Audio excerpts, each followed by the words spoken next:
Hello, good evening everyone. Quickly join करो बाबू session. Audio video clear है क्या? Audio और वीडियो क्लियर है? ऑडियो और वीडियो क्लियर है क्या? चलो ठीक है। तो लास्ट क्लास में हम लोग शायद प्रोजेक्टाइल मोशन स्टार्ट किए थे ना, 2 डायमेंशन पे हम लोग बेसिक क्वेश्चंस किए थे और प्रोजेक्टाइल मोशन स्टार्ट किए थे, उससे कुछ बेसिक चीज़ें हमने की थी, है ना। अगर आप बेसिक फंडामेंटल से चलोगे तो projectile motion is just a 2 dimensional motion. जैसे हम लोग 2 डायमेंशनल मोशन के हर एक क्वेश्चन को सॉल्व कर सकते हैं एक्स को अलग और वाई को अलग लेकर, वैसे ही आप प्रोजेक्टाइल मोशन को सॉल्व कर सकते हो, और शायद हमने कुछ बेसिक बातें भी की थी। ठीक है। तो चलो आज का फिर क्वेश्चन प्रैक्टिस रहेगा। प्रैक्टिस के दौरान और भी कुछ कुछ चीज़ें हम लोग सीखेंगे प्रोजेक्टाइल के बारे में, और उनसे रिलेटेड भी क्वेश्चंस बनाएंगे। ठीक है। Physics is all about Babu practice. Theory में ऐसा बहुत ज़्यादा कुछ नहीं रहता जो आपको परेशान कर सकता है ना। अगर आप अच्छे से पढ़ रहे हैं, चीज़ों को फॉलो कर रहे हैं, क्लास रेगुलर कर रहे हैं, तो आपको थ्योरी समझ में आ जाएगी, है ना। लेकिन आप फिजिक्स में कमांड तब कर पाएंगे जब आप ज़्यादा से ज़्यादा क्वेश्चंस बनाएंगे। ठीक है। तो हम आपको पिछले होमवर्क पिछले बार नहीं दिए थे क्योंकि जस्ट स्टार्ट था। आज हम कुछ और आपको बेसिक लेवल पे क्वेश्चंस करा दे ताकि आपको एक आइडिया आ जाए प्रोजेक्टाइल मोशन का। ठीक है। तो उसके बाद फिर हम लोग आज क्वेश्चन देंगे। आज आपको एचसीवी से भी होमवर्क देंगे। ठीक है, कोई दिक्कत? चलो आगे बढ़ते हैं। तो let's start with a question. Simple simple पहले कुछ क्वेश्चंस करो ताकि तुमको एक आइडिया लग जाए कैसे करना है प्रोजेक्टाइल के सवाल। मान लो बाबू आपके पास एक बिल्डिंग है है ना, और ये ग्राउंड हो जाएगा। यहाँ से आप एक प्रोजेक्टाइल को हॉरिजॉन्टली फेंक रहे हैं।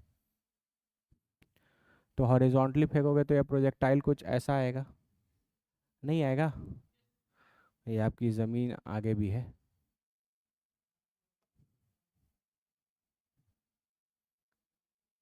ठीक है। आपने इसको किसी यू वेलोसिटी से फेंक दिया, जाहिर सी बात है आप इसको यू एक्स बोलोगे क्योंकि आप इसको हॉरिजॉन्टल फेंक रहे हो। ठीक है। टोटल समय जो इस प्रोजेक्टाइल को यहाँ से आने में लगता है वो time T is equal to 3 seconds है। 3 सेकेंड में ये प्रोजेक्टाइल यहाँ से यहाँ आ जाता है, और जब ये यहाँ आता है तो इसका जो वेलोसिटी का जो एंगल है यहाँ पे वो आपका कुछ ऐसा है। ये आपका रिजल्टेंट वेलोसिटी वेक्टर होगा। तो इसके दो कंपोनेंट होंगे, एक हॉरिजॉन्टल और एक वर्टिकल, है ना।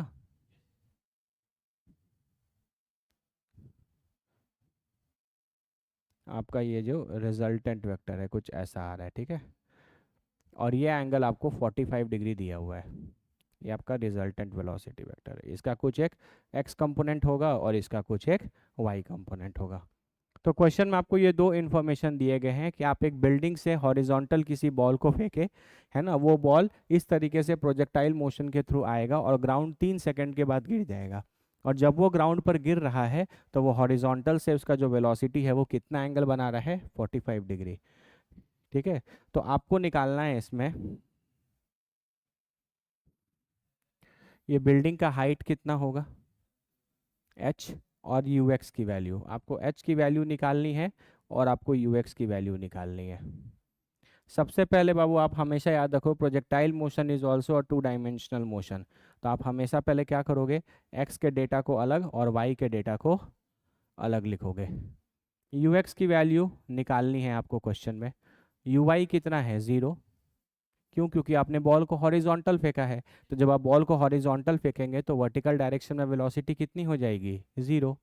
ठीक है। आपको पता है ए एक्स की वैल्यू 0 होती है और ए वाई की वैल्यू क्या होगी? जी डाउनवर्ड। ये हमने डिस्कस किया था कि हॉरिजॉन्टल डायरेक्शन में कोई फोर्स नहीं लगता तो हॉरिजॉन्टल डायरेक्शन का एक्सेलरेशन भी क्या हो जाएगा? 0।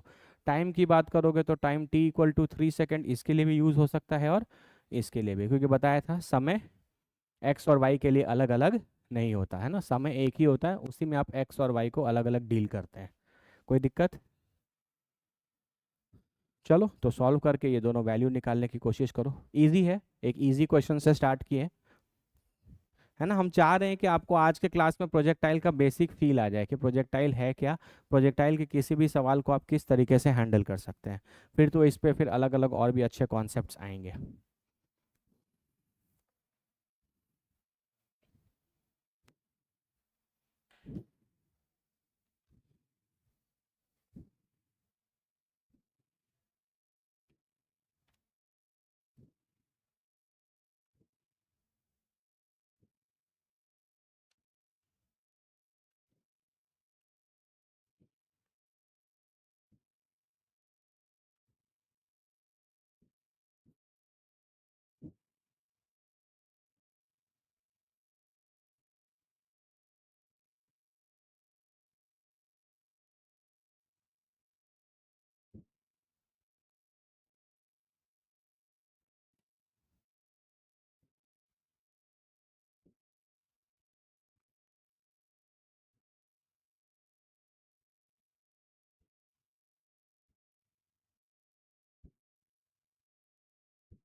कैसे करोगे बाबू बताओ। देखो एक तरीके से अगर आप ध्यान से सोचो तो ये हाइट क्या है, ये हाइट आपका वर्टिकल डिस्प्लेसमेंट है कि नहीं, है ना। ये बॉल जब यहाँ से चलकर यहाँ तक जाएगा तो मेरे हिसाब से वर्टिकल डिस्प्लेसमेंट तो ये एच ही कवर होगा, है ना। तो हम लोग यहाँ पे यूज़ कर सकते हैं S Y is equal to you Y into T plus half into A Y into T square. U Y zero है तो ये ख़त्म हो गया। एस वाई आपको निकालना ही है जिसको आप एच बोल रहे हो। ये हो जाएगा 1/2, ए वाई कितना हो जाएगा 10, और टाइम कितना लग रहा है नीचे आने में 9, तो ये हो जाएगा एच हो गया 45 मीटर। हम बोले बहुत इजी क्वेश्चन है, इतना देर में बन जाना चाहिए, है ना। बॉल ऊपर से नीचे आ रहा है तो हम इस डायरेक्शन के वेक्टर को पॉजिटिव मान लेते हैं, तो जी की वैल्यू को क्या लिखेंगे +10 मीटर/सेकेंड स्क्वायर। नहीं लिखेंगे, डिस्प्लेसमेंट भी ऐसे ही कवर होगा, जी भी नीचे ही लग रहा है तो ये भी प्लस है और ये भी प्लस है। बाकी टाइम तो क्वेश्चन में 3 सेकेंड दिया ही है कि इस बॉल को ऊपर से नीचे आने में 3 सेकेंड, तो वाई हो या एक्स हो दोनों के लिए आप t=3 यूज कर सकते हैं, कोई दिक्कत। चलो अब ये यू एक्स निकालना है। एक कॉन्सेप्ट सोचो, आपको पता है ए एक्स इक्वल टू 0 है तो आपका जो यू एक्स है वो तो कांस्टेंट होता है। इसका मतलब इस पॉइंट से इस पॉइंट तक किसी भी पॉइंट पर चले जाओगे तो x की वेलोसिटी तो चेंज नहीं करेगी। तो अगर तुम ये vx निकाल लेते हो तो वही ux के बराबर भी होगा कि नहीं, है ना। तो आप बोल सकते हो कि जो vx होगा वही ux होगा क्योंकि ax में तो कोई एक्सेलरेशन ही नहीं है। तो अगर हम यहाँ से vy पहले निकालें तो vy will be equal to you Y plus A Y into T, तो यू वाई 0 हो गया तो वी वाई कितना हो जाएगा ए वाई 10 और टाइम 3, तो वी वाई कितना हो जाएगा 30 मीटर/सेकेंड। मतलब ये वाला जो वेलोसिटी है इधर ये हो गया 30। अगर ये 30 है और ये एंगल 45 डिग्री है तो आप यहाँ से tan थीटा से वी एक्स निकाल सकते हैं, है ना। आप tan थीटा की वैल्यू अगर कर दोगे तो tan थीटा कितना है आपका 45 डिग्री, तो tan 45 degree will be equal to V Y by V X, 1 will be equal to 30/वी एक्स। तो वी एक्स की वैल्यू भी कितनी आ गई 30 मीटर/सेकेंड, और जो वी एक्स है वही आपका यू एक्स होगा क्योंकि एक्स की वेलोसिटी तो कभी भी चेंज नहीं करती, है ना। तो आप बोल सकते हो कि वी एक्स जो है वही यू एक्स होगा और वही वैल्यू हो जाएगी 30 मीटर/सेकेंड। बोलो क्लियर है कि नहीं, समझ में आ रहा है, ठीक है। याद रखना, अच्छा क्या जो पिछले बार हमने 3 फॉर्मूले डिराइव किए थे क्या वो फॉर्मूला हम इन केसेस के लिए लगा सकते हैं, नहीं लगा सकते। मैंने आपको बताया था वो प्रोजेक्टाइल के सिर्फ उन्हीं केसेस में फॉर्मूला लग सकता है जहां ग्राउंड टू ग्राउंड प्रोजेक्टाइल हो, है ना। जहां मतलब जिस पोजीशन से बॉल फेंका जा रहा है और जिस पोजीशन पर बॉल गिर रहा है वो दोनों हाइट में सेम हो। क्लियर है बाबू, चलो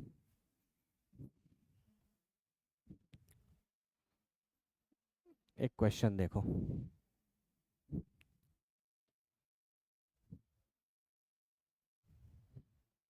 ये आपका एक्स है, ये वाई है, प्रोजेक्टाइल ऐसे जाता है ना। तो यहाँ पर आपने एक प्रोजेक्टाइल को किसी u के वेलोसिटी से और किसी थीटा एंगल पर फेंक दिया, ठीक है।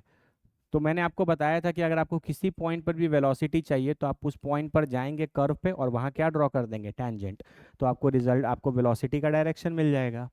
तो आपको बताना है प्रोजेक्टाइल जो है आपका जो बॉडी है वो तो इसी पाथ पर चलता जाएगा, तो आपको बताना है कि कितने समय के बाद ये हो गया इसका इनिशियल वेलोसिटी वेक्टर, है ना। इस वेक्टर को अगर हम स्ट्रेट फॉरवर्ड ऐसे कर दें तो ये इसका क्या हो जाएगा इनिशियल वेलोसिटी वेक्टर, है ना।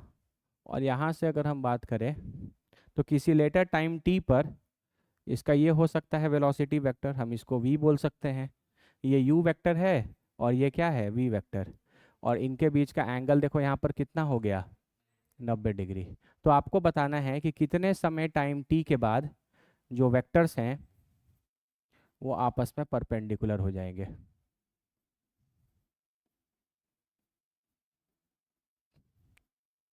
वेक्टर्स जो है वो आपस में क्या हो जाएंगे परपेंडिकुलर हो जाएंगे। आप पहले क्वेश्चन समझिए, है ना। आप यहाँ पर इस पॉइंट से इस पॉइंट को आप ओरिजिन मान सकते हो, है ना। इस पॉइंट से इस पॉइंट से आप बॉल को किसी यू के वेलोसिटी से और किसी थीटा एंगल पर फेंक रहे थे, तो बॉल मस्त आपका इस तरीके से प्रोजेक्टाइल जाएगा। किसी भी समय पर वेलोसिटी चाहिए तो आप क्या करेंगे, कर्व पे टेंजेंट खींचते जाएंगे। तो कुछ समय के बाद एक ऐसा समय आएगा कि जब आप वेलोसिटी वेक्टर उस समय पर देखेंगे तो वो वेलोसिटी वेक्टर और आपका इनिशियल वेलोसिटी वेक्टर आपस में क्या होंगे, परपेंडिकुलर। तो आपको बताना है कि ऐसा कितने समय के बाद होगा। ठीक है, आपको बताना है टाइम आफ्टर विच वेक्टर्स जो हैं, कौन से वेक्टर्स, बोलो, वेलोसिटी के जो वेक्टर्स हैं वो आपके क्या हो, परपेंडिकुलर हो। ठीक है, मैंने डायग्राम भी बना दिया, आपको एक्सप्लेन भी कर दिया। थोड़ा 5 मिनट सोचो इसके बारे में। Physics is all about Babu understanding. आप क्वेश्चन आपके सामने आ रहा है, आप उसको किस तरीके से टेकल कर रहे हैं, कम से कम कोशिश करो। है ना, बस हम स्ट्रेट फॉरवर्ड बताते चले जाएंगे, हम बनाते चले जाएंगे तो वो इम्पोर्टेंट नहीं है। सीखेंगे आप तब जब आप खुद से कोशिश करेंगे।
आज गर्मी बढ़ गया है नहीं, बहुत दिन से बारिश बारिश होने के बाद आज गर्मी बढ़ गया। बना बाबू, चलो हम बनाते हैं, कोई बात नहीं।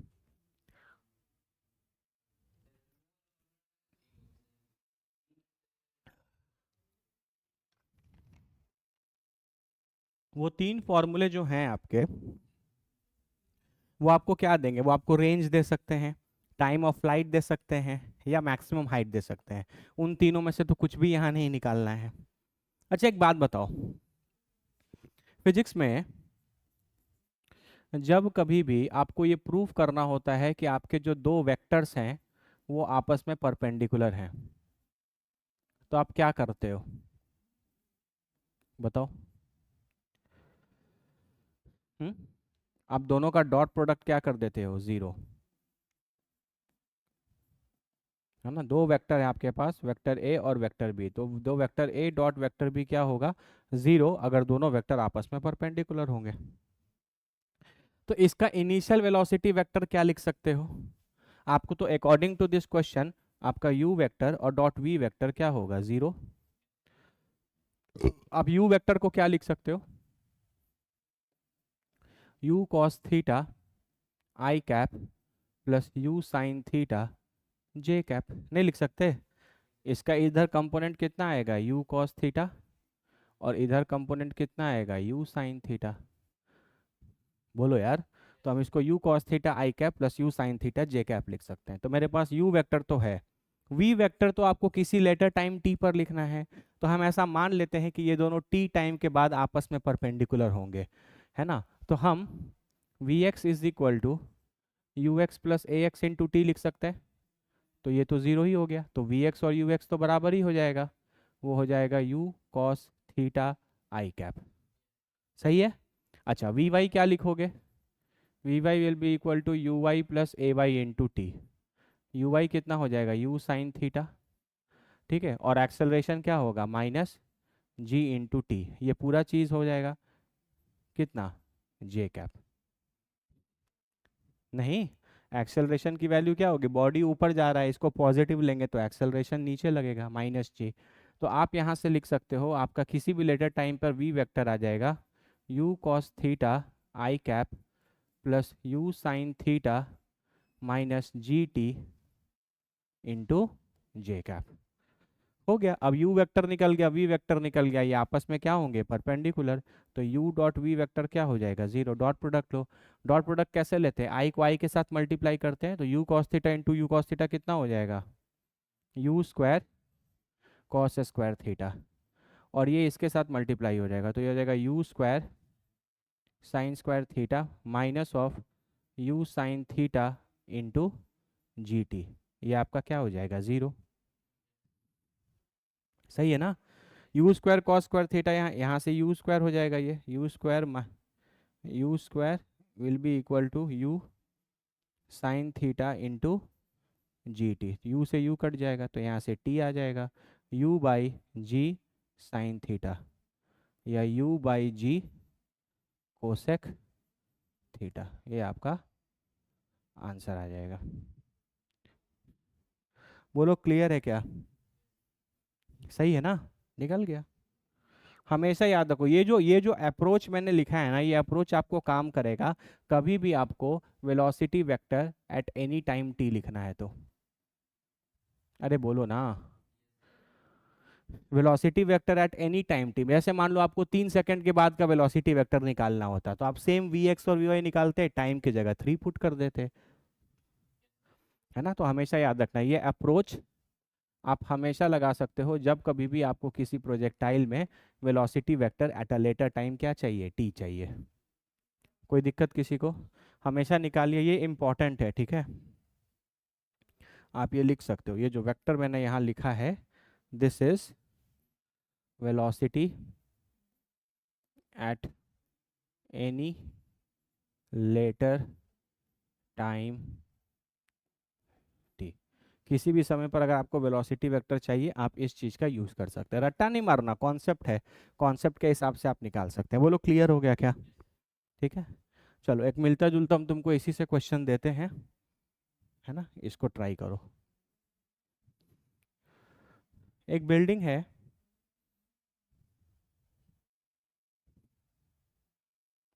ये ग्राउंड होगा, ठीक है। इसके टॉप से आप दो बॉल्स को फेंक रहे हैं। एक बॉल को आपने हॉरिजॉन्टल वेलोसिटी दिया, इसको भी हॉरिजॉन्टल वेलोसिटी दिया, एक को दिया 10 मीटर पर सेकंड और एक को दिया 20 मीटर पर सेकंड।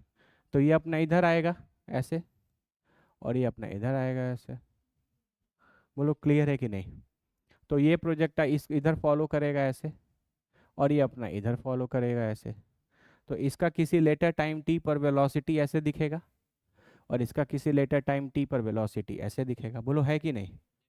अब आप इनको जब पीछे प्रोड्यूस करोगे ऐसे, और जब इसको पीछे प्रोड्यूस करोगे, तो ये फिर आपको यहाँ पे परपेंडिकुलर दिखेंगे। तो फिर आपको वही चीज़ बताना है कि कितने टाइम टी के बाद ये दोनों वेलोसिटी वेक्टर परपेंडिकुलर होंगे।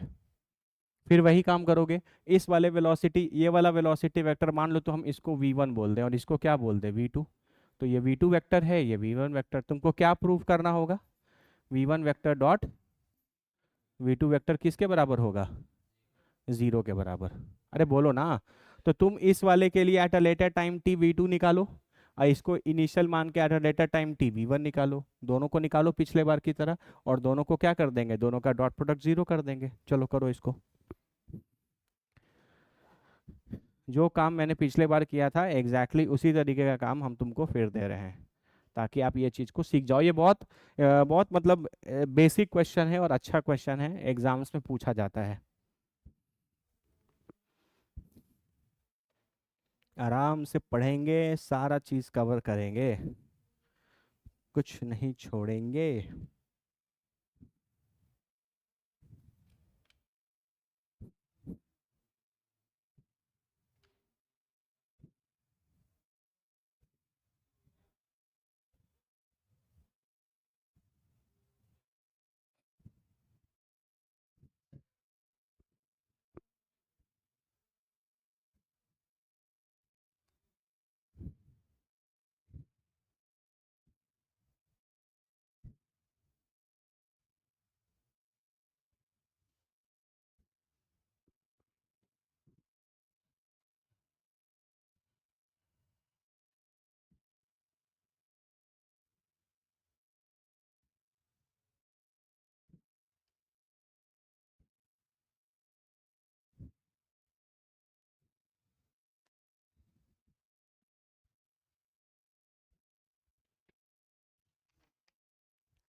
तुम पहले v1 वेक्टर और v2 वेक्टर निकालो।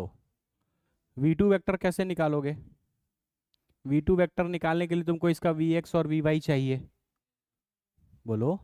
v2 वेक्टर निकालने के लिए तुमको क्या चाहिए, इसका vx चाहिए और इसका vy चाहिए।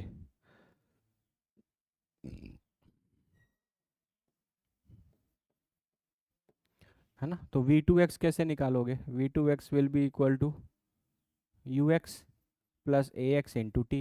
तो ax तो ज़ीरो हो गया, ux तो दिया ही है 10। v2y क्या हो जाएगा? uy तो ज़ीरो हो गया, प्लस ay इंटू टी। नीचे आ रहा है तो इसको प्लस ले सकते हो, तो ये 10 इंटू किसी लेटर टाइम t पर आएगा, है ना?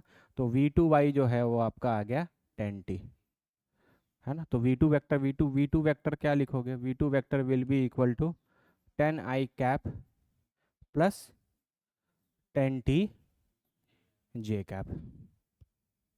सही है ना? अब ये वाला वेक्टर है, v1 वेक्टर को कैसे लिखा जाएगा? अब v1 वेक्टर लिखोगे तो देखो, आप v1x निकालोगे तो v1x will be equal to u1x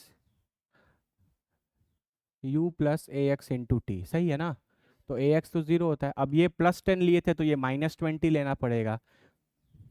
vector है ना? आपने इस डायरेक्शन को पॉजिटिव लिया है और इस डायरेक्शन को पॉजिटिव लिया है, तो इस डायरेक्शन के सारे वेक्टर प्लस होंगे और नीचे वाले सारे वेक्टर प्लस होंगे। सही है? तो v1x की वैल्यू कितनी हो जाएगी? -20। सिमिलरली v1y निकालेंगे तो ये u1y plus ay into T होगा। अब हॉरिजॉन्टल फेंके थे तो ये तो ज़ीरो हो गया, और ये नीचे आएगा तो क्या लिखोगे? प्लस। तो v1y कितना हो जाएगा फिर 10t। सही है ना? तो v1 वेक्टर कितना हो जाएगा? -20i cap plus 10t j cap. अब ये वेक्टर मिल गया और ये वेक्टर मिल गया, तुमको क्या करना है? v1 vector dot v2 vector will be equal to 0। 10 और -2, ये -200 हो जाएगा, प्लस 10 × 10 ये हो जाएगा 100t² इज इक्वल टू 0। बोलो क्लियर है कि नहीं? तो यहाँ से 100t² इज इक्वल टू कितना हो जाएगा 200। तो t की वैल्यू आ जाएगी √2 सेकेंड्स। नहीं हो जाएगा? अरे ये 2 बार में कट जाएगा और t की वैल्यू √2 सेकेंड्स आ जाएगी। मतलब √2 सेकेंड्स के बाद √2 की वैल्यू कितनी होती है? 1.414 सेकेंड्स। तो 1.414 सेकेंड्स के बाद ये दोनों वेलोसिटी वेक्टर आपस में क्या होंगे? परपेंडिकुलर। ठीक है, ये बहुत काम का चीज़ है। आपको किसी भी टाइम पर वेलोसिटी वेक्टर लिखने आना चाहिए। बहुत बेसिक है ना। आपको velocity vector at any time t आना चाहिए। ठीक है, और उसके लिए आप आराम से Vx निकालने के लिए ux plus A X into T कर सकते हो, और Vy निकालने के लिए uy plus A Y into T कर सकते हो। और फिर अगर परपेंडिकुलर वगैरह की बातें करें, हमेशा फिजिक्स में कभी भी तुमको ये चीज़ प्रूफ करना हो या क्वेश्चन में कभी दिया हो कि ये वेक्टर और ये वेक्टर आपस में परपेंडिकुलर हैं, आंख बंद करके हमेशा दोनों वेक्टर के डॉट प्रोडक्ट को क्या कर देंगे?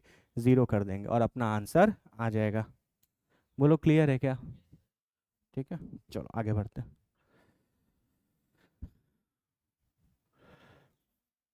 आपको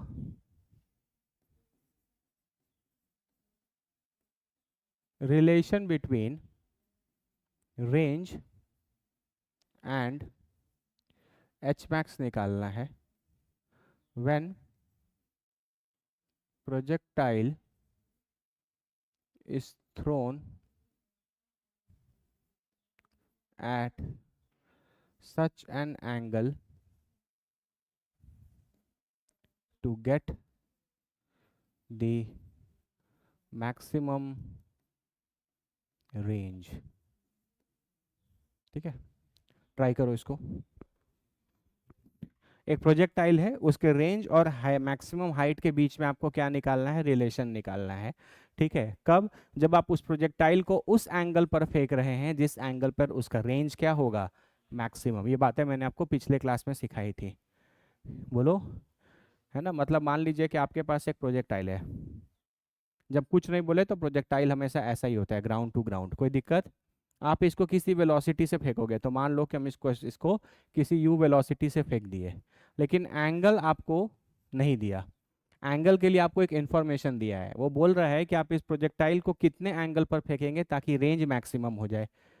ठीक है, तो आपको ये निकल जाएगा, और उस केस में आपको रेंज और एच मैक्स के बीच में क्या निकालना है? रिलेशन। चलो ट्राई करो इसको। सब छोटे छोटे क्वेश्चंस हैं, मेंस और नीट लेवल के, है ना। मेंस और नीट लेवल में इस टाइप के क्वेश्चंस आते हैं, फटाफट इनको करो।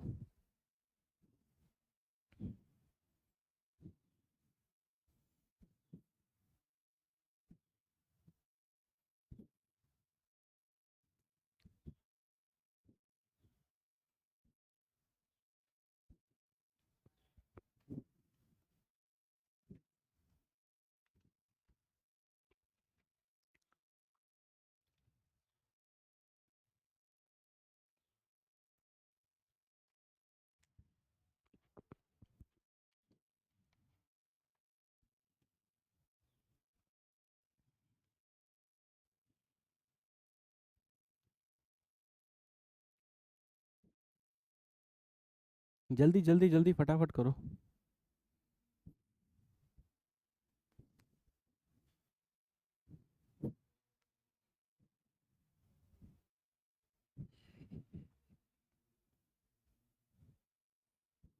किस एंगल पर फेंकोगे? 45 डिग्री पर। रेंज का फॉर्मूला होता है u² sin 2θ/g, यही ना होता है। तो मैक्सिमम रेंज कितना होगा? u²/g। क्योंकि मैक्सिमम के लिए sin 2θ की वैल्यू क्या होनी चाहिए? 1, और ये तब होगा जब थीटा की वैल्यू 45 होगा।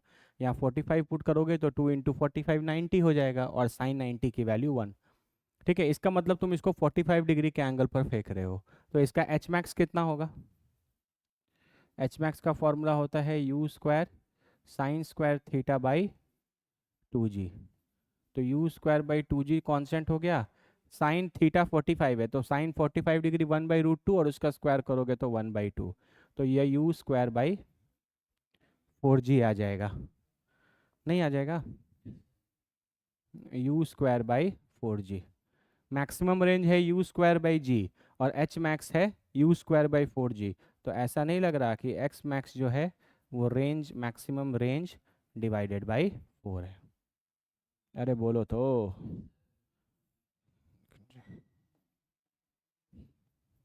मैक्सिमम रेंज इतना है, इसी चीज़ को 4 से डिवाइड किया है तो वो आ गया। कर लोगे ना? चलो इजी है ये सब।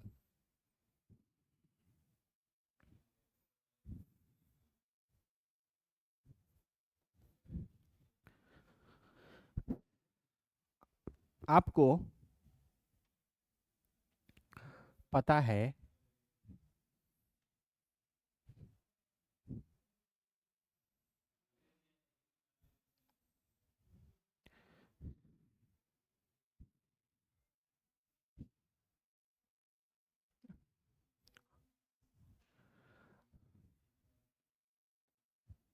आपको पता है कि आपके पास दो एंगल ऑफ प्रोजेक्शंस ऐसे होते हैं जिनके लिए रेंज सेम होता है। ये भी हमने पिछले क्लास में डिस्कस किया है। आपको पता है कि फॉर टू एंगल ऑफ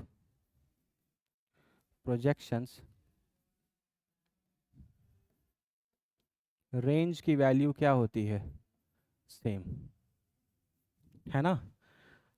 तो रेंज सेम है, देखो इसका भी रेंज सेम है और इसका भी रेंज सेम है, स्टार्टिंग पॉइंट दोनों का सेम है। अरे बोलो। और एंड पॉइंट दोनों का क्या है? सेम है। तो दोनों का रेंज जो है वो क्या है? सेम है। लेकिन क्या दोनों का मैक्सिमम हाइट भी सेम है? इसके मैक्सिमम हाइट को हम h1 बोल सकते हैं, इसके मैक्सिमम हाइट को हम h2 बोल सकते हैं। ये h1 है और ये h2 है ना? ये मैक्सिमम हाइट्स हैं। तो हम चाहते हैं कि आप हमको h1 प्लस h2 की वैल्यू बताइए कितनी आएगी। हम ऑप्शंस नहीं दे रहे, ऑप्शंस एग्जाम में रहते हैं, आप बनाइए, वही आपका आंसर होगा। अरे बनाओगे तब तो आंसर टिक करोगे, ऑप्शंस है तो। हाँ बस यही क्वेश्चन है। क्वेश्चन में ये इन्फॉर्मेशन दिया है कि आपके पास प्रोजेक्टाइल्स हैं और प्रोजेक्टाइल इस तरीके से फेंके गए हैं, इस एंगल्स पर फेंके गए हैं कि दोनों बार उनका रेंज सेम है। तो पहले बार मान लीजिए आपको पता है क्या रिलेशन होगा एंगल्स के बीच में? बताइए। एक थीटा एंगल पर फेंकोगे तो दूसरा 90 माइनस थीटा पर फेंकोगे, है कि नहीं? ये हमने पढ़ा है क्लास क्लास में। तो बस चलो फटाफट, बहुत इजी है सब, ये क्वेश्चंस एकदम इजी हैं, मेंस लेवल नीट लेवल हैं ये सब।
Hello hello hello hello, mike testing 1 2 3।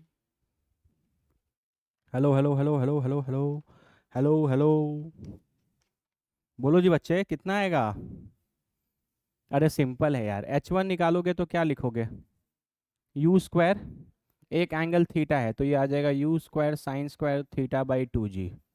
और h2 लिखोगे तो क्या आ जाएगा? You square sine square of 90 minus theta by 2g। नहीं, तो ये हो गया you square sine square theta by 2g, और ये हो जाएगा sine 90 minus theta cos theta होता है, उसका स्क्वायर करोगे तो ये हो जाएगा you square cos square theta by 2g, और h1 प्लस h2 कर दोगे तो दोनों को ऐड कर दोगे, तो यहाँ से आ जाएगा you square by 2g answer. अरे U square by 2g common लोगे तो sine square theta plus cos square theta आ जाएगा, उसकी वैल्यू कितनी होगी 1। That's it. बोलो क्लियर है क्या? एक बात इसमें इंटरेस्टिंग ये है कि जो h1 प्लस h2 आ रहा है वो इंडिपेंडेंट ऑफ एंगल आ रहा है। वो सिर्फ किस पे डिपेंड कर रहा है? इनिशियल वेलोसिटी ऑफ प्रोजेक्शन पर, और g तो कांस्टेंट ही है ना। मतलब आप किस एंगल पर फेंक रहे हैं उससे ये बात इंडिपेंडेंट होता है। ठीक है। जैसे आप एक 30 पर फेंकोगे तो दूसरा 60 पर फेंकोगे, है ना। आप एक 70 डिग्री पर फेंकोगे तो दूसरा 20 डिग्री पर फेंकोगे, है ना। आप एक 40 डिग्री पर फेंकोगे तो दूसरा 50 डिग्री पर फेंकोगे, है ना। तो ये वाला जो बात है, मतलब जो दोनों हाइट्स मैक्सिमम हाइट्स का सम है, आप ये बोल सकते हो कि ये independent of angle of projection है। ये independent of angle of projection है। क्लियर है? इजी चीजें हैं ये सारी। Try this.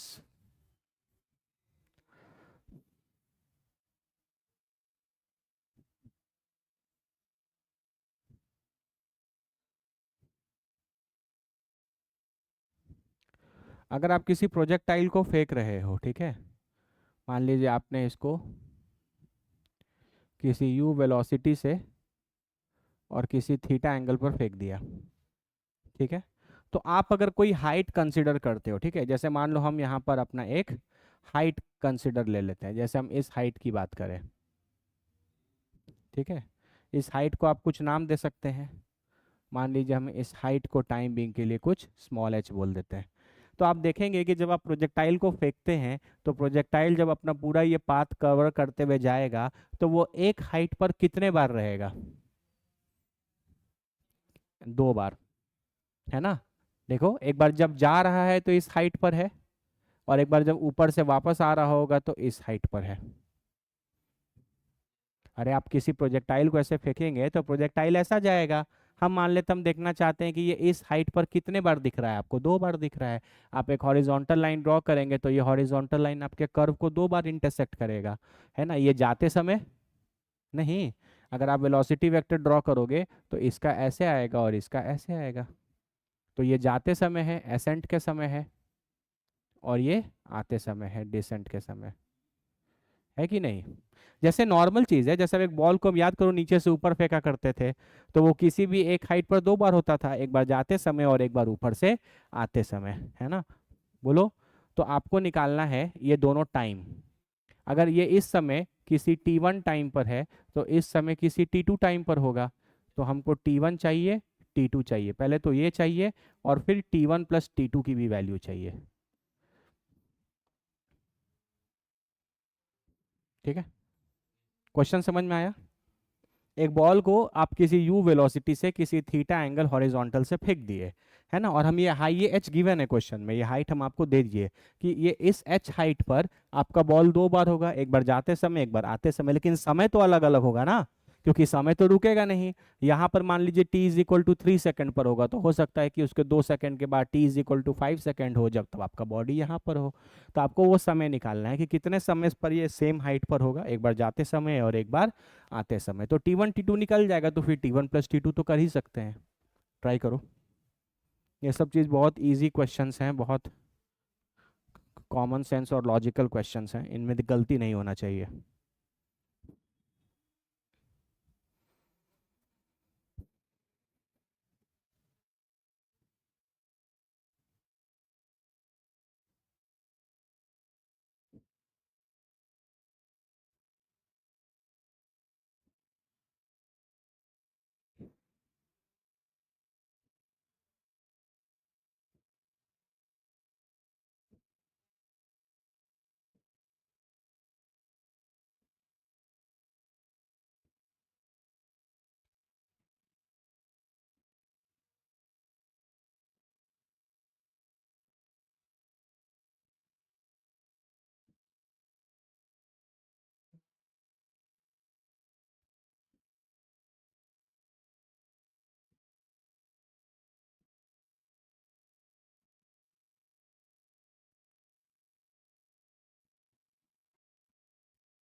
एक्स और वाई का डेटा बाबू अलग अलग कर लो।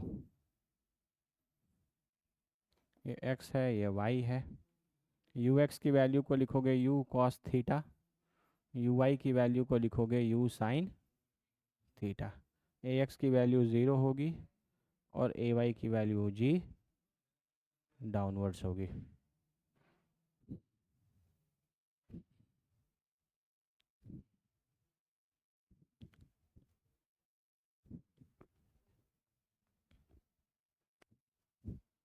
कैसे करोगे? अरे इजी है यार, ये वर्टिकल डिस्प्लेसमेंट ही तो दिया हुआ है एच। इस पॉइंट से इस पॉइंट का वर्टिकल डिस्प्लेसमेंट एच है।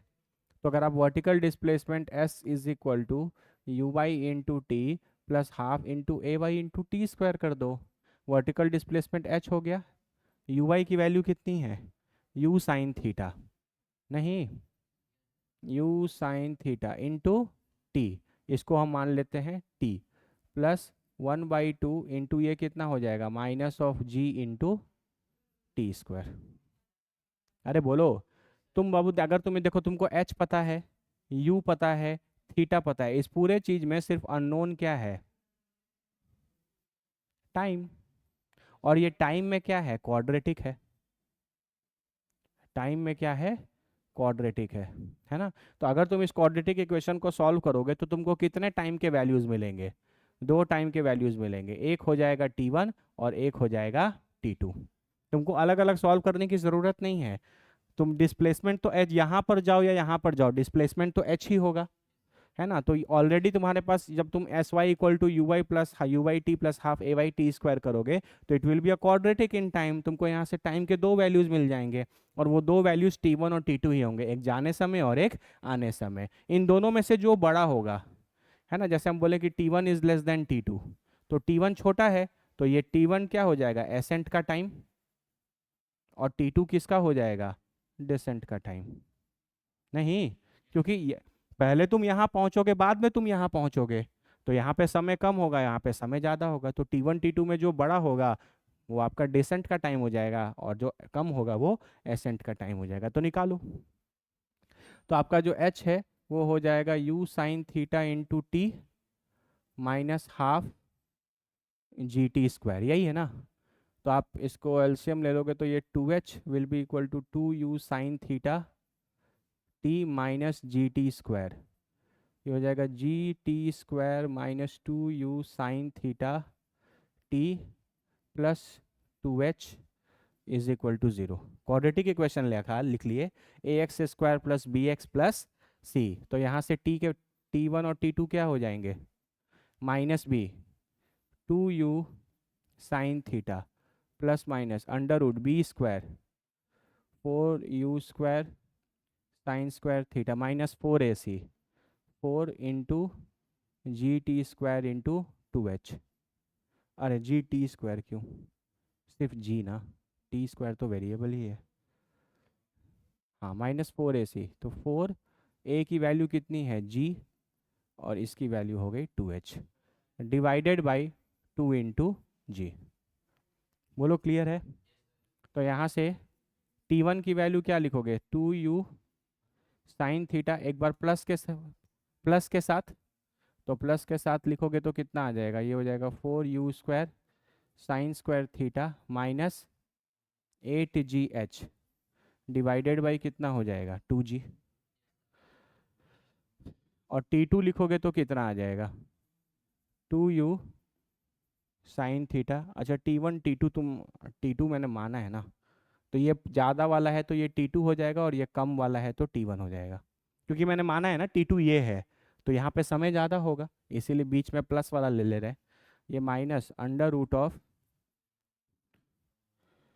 4u square sine square theta minus 8gh divided by 2 into G. बोलो सही है क्या? कोई दिक्कत, मुश्किल, परेशानी? तो आपका t1 t2 निकल गया। अरे कुछ नहीं होता बाबू, ये चीज़ें आपको अभी तक आ जानी चाहिए वन डायमेंशनल काइनेमेटिक्स से। है ना। कभी भी आपको ये चीज़ निकालना हो कि एक हाइट पर बॉडी दो बार अगर हो रहा है तो आपको उसके लिए दो बार अलग अलग सॉल्व करने की ज़रूरत नहीं है। आप एक बार S equal to U T plus half A T square लगाओगे, वो ऑलरेडी क्वाड्रेटिक इन टाइम होगा, और अगर वो टाइम में क्वाड्रेटिक होगा तो वहाँ से आपको टाइम के दो वैल्यूज़ मिल जाएंगे, नहीं मिल जाएंगे? सही है। अच्छा एक बात बताओ, अब तुमको t one plus T two भी निकालना था, तो t one plus T two अगर करोगे, अगर तुम इसको इसको ऐड करोगे तो तुमको ऐसा नहीं लगता कि two U sine theta by two G और two U sine theta by two G दो बार ऐड होगा, है ना, और ये वाला फैक्टर पूरा कट जाएगा, तो आपका आंसर आ जाएगा two times two U sine theta by two G, है ना। तो ये टू से टू कट जाएगा, तो ये आ जाएगा two U sine theta by G. ये जाना पहचाना लग रहा है क्या ये चीज़? What is this? This is time of flight. नहीं, अगर आप इस पूरे प्रोजेक्टाइल का टाइम ऑफ फ्लाइट निकालोगे, कितना समय इसको वापस आकर ज़मीन पर गिरने में लगेगा, तो वो यही चीज़ आता है ना। इसका मतलब ये चीज़ T one plus T two जो है वो आपके टी एफ के बराबर है, नहीं है? इस प्रॉपर्टी को तुम याद रख सकते हो, अगर ये याद रखोगे तो हो सकता है कभी कोई क्वेश्चन आ जाए तो अगर ये प्रॉपर्टी आपको याद हो तो आप बहुत जल्दी बना लें, आपको बहुत ज़्यादा कैलकुलेशन ना करना पड़े। इसका मतलब फंडामेंटली यही है कि आप एक प्रोजेक्टाइल को यहाँ पे किसी यू वेलोसिटीज और किसी थीटा एंगल से फेंक रहे थे। अगर हम किसी एक पर्टिकुलर हाइट की बात करें तो वहाँ पे प्रोजेक्टाइल कितने बार होगा? दो बार, एक बार जाते वक्त और एक बार आते वक्त। तो यहाँ पर पहुंचा मान लो T1 टाइम पे, यहाँ पर पहुंचा किसी T2 टाइम में, और अगर तुम ये दोनों टाइम को ऐड कर दोगे तो वो हमेशा तुमको किसके बराबर मिलेगा? टाइम ऑफ फ्लाइट के बराबर, है ना। जैसे मान लो आपसे क्वेश्चन में पूछता कि ये T1 3 सेकेंड है, ये T2 4 सेकेंड है, मान लो 3 सेकेंड और ये कितना 4 सेकेंड, तो टाइम ऑफ फ्लाइट कितना हो जाएगा? 7 सेकेंड्स। तुमको कोई कैलकुलेशन करने की ज़रूरत नहीं है, अगर आप ये प्रॉपर्टी याद है तो, है ना, ये प्रॉपर्टी याद रखो। अरे बोलो ना, कर लोगे? एक बार अच्छे से देख लो, हमेशा याद रखना, जब भी एक बॉडी एक जगह पर दो बार हो तो आपको उसको दो अलग अलग टाइम के लिए सॉल्व करने की ज़रूरत नहीं है। आप एक टाइम का क्वाड्रेटिक सॉल्व करो, वहाँ से दो टाइम के वैल्यू ऑटोमेटिकली आ जाएगा, है ना, जब वो दो बॉडी दो लोकेशन पर होगा। ठीक है, इन दोनों में से जो कम वाला टाइम है वो पहले आएगा, और T2 जो है वो जो ज़्यादा टाइम होगा वो बाद में आएगा, क्योंकि समय रुकेगा तो नहीं ना, समय तो चलता रहेगा। देख लो अच्छे से, कोई डाउट है तो पूछ लो, नहीं तो आगे बढ़ेंगे।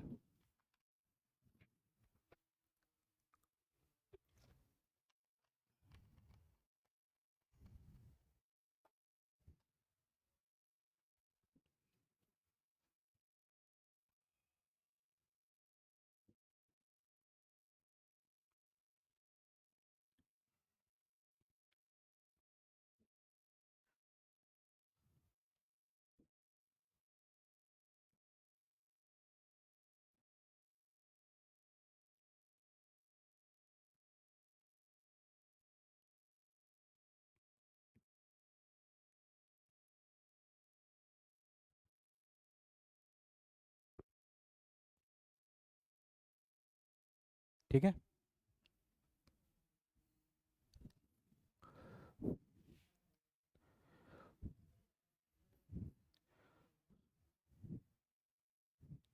आपके पास एक प्रोजेक्टाइल है, ठीक है, आप इसको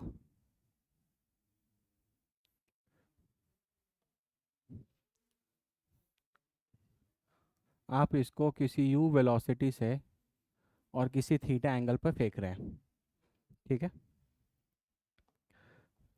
बोलो यार। तो ये एक रेंज कवर करता है जिसका रेंज होगा d, है ना, ये रेंज होगा d। इस d को तो आप आराम से निकाल सकते हो, this d will be u square sine 2 theta by G. ये रेंज का फॉर्मूला होता है। ये ग्राउंड टू ग्राउंड प्रोजेक्टाइल भी है, तो आप आराम से इसके लिए इसको यूज़ भी कर सकते हैं। एक प्रोजेक्टाइल है जिसको आपने किसी यू के वेलोसिटी से और किसी थीटा एंगल पर फेंक दिया, तो जो भी वेरिएबल्स क्वेश्चन में ऑलरेडी दिए रहते हैं ये सब नोन है, आप आंसर से इनके टर्म में निकाल सकते हैं। लेकिन वो बोल रहा है कि अगर ये, लेकिन क्या हुआ कि जब ये अपने मैक्सिमम हाइट पर पहुंचा, यहाँ पर कहीं पहुंचेगा पार्टिकल, इस पॉइंट से स्टार्ट किए थे, ये हो गया इसका मैक्सिमम हाइट। इसके बाद वो एक रीजन में घुस गया। यहाँ तक एक्सेलरेशन ड्यू टू ग्रेविटी जो है वो जी एक्ट कर रहा है, लेकिन इसके बाद एक ऐसे रीजन में घुस गया जहाँ acceleration due to gravity g divided by 0.81 है। क्वेश्चन समझ रहे हो?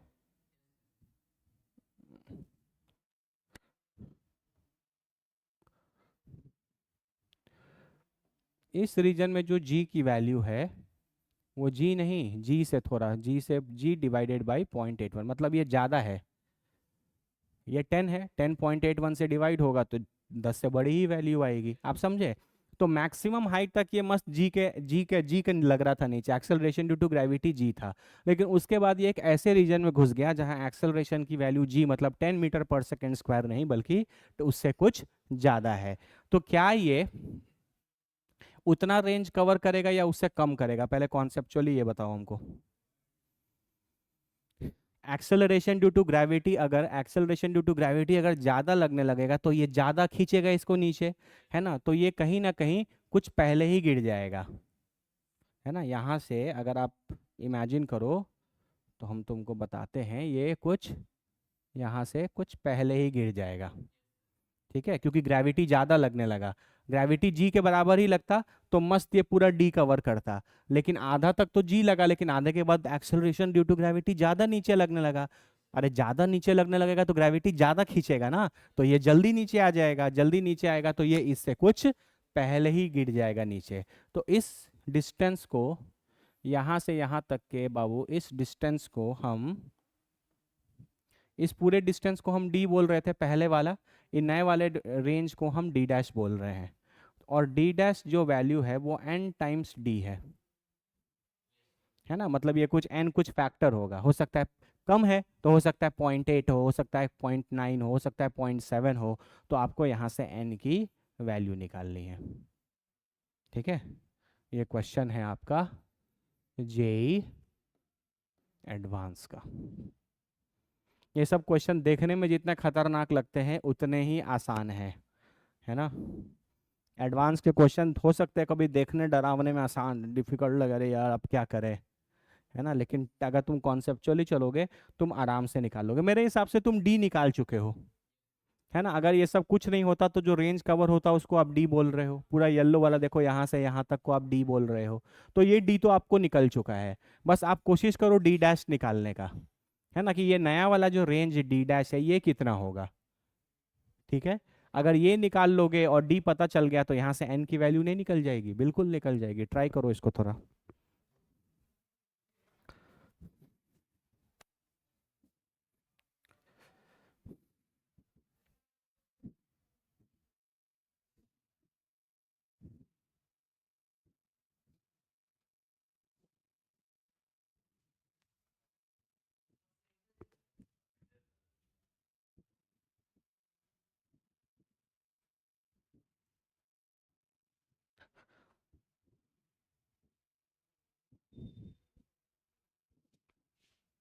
Hello hello hello hello hello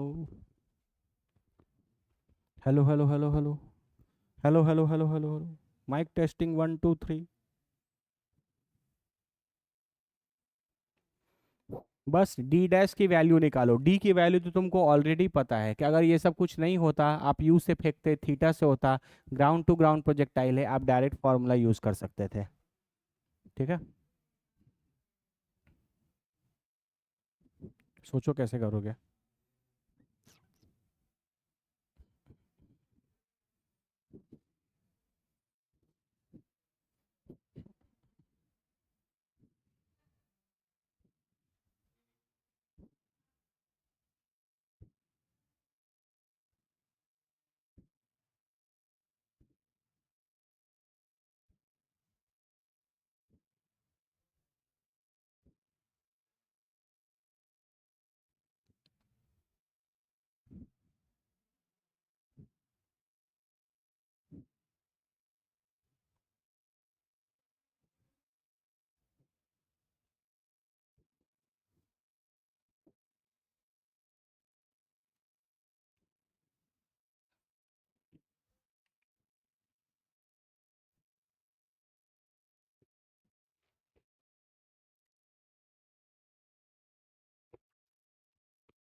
hello.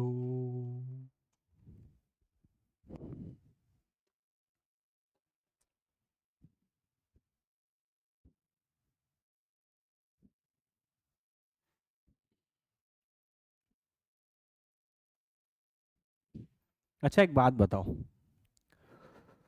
जो भी इफेक्ट आ रहा है ग्रेविटी का, है ना, ग्रेविटी का जो भी इफेक्ट आ रहा है, जो ग्रेविटी में जो चेंज हो रहा है वो तो मैक्सिमम हाइट के बाद आ रहा है। इसका मतलब पहले हाफ में तो डी डैश का भी अगर तुम फर्स्ट हाफ ये वाला डिस्टेंस अगर निकालो तो वो d/2 ही होगा।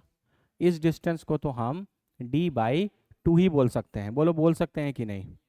अगर आप इस पूरा नॉर्मल इस वाइट वाले का जो रेंज है वो d है ना, जो ग्रेविटी में जो भी चेंज आ रहा है वो मैक्सिमम हाइट के बाद आ रहा है। इसका मतलब पहला वाला पार्ट तो दोनों केस में सेम ही जा रहा है। तो यानी अगर ये टोटल डी था तो इतना तो रेंज का आधा ही है। तो डी डैश का भी जो फर्स्ट पार्ट है, डी डैश का भी जो एक तरीके से फर्स्ट या फर्स्ट हाफ नहीं बोलना चाहिए, मैक्सिमम हाइट तक, वो रेंज डिवाइडेड बाई 2 होगा। अरे बोलो। तो यानी इतना पार्ट तो हम डायरेक्टली लिख सकते हैं, है ना। मान लो हम इस पार्ट को थोड़े समय के लिए कुछ मान लेते हैं, मान लेते हैं ये p है। तो p की वैल्यू जो है वो u² sin 2 theta divided by 2g हो जाएगा। यहाँ तक समझ में आया कि नहीं लॉजिक? बोलो। अगर देखो डी डैश भी तुम निकालोगे तो यहाँ तक तो सारी चीजें सेम ही है, यहाँ तक थोड़ी ग्रेविटी में चेंज है। तो यहाँ तक तो नॉर्मल रेंज का आधा ही कवर करेगा वो, क्योंकि वो मैक्सिमम हाइट तक रेंज का आधा ही होगा। अब इसके बाद उसकी ग्रेविटी में कुछ चेंज आ रहा है तो आप यहाँ पर डायरेक्ट फॉर्मूला का इस्तेमाल नहीं कर सकते, ठीक है।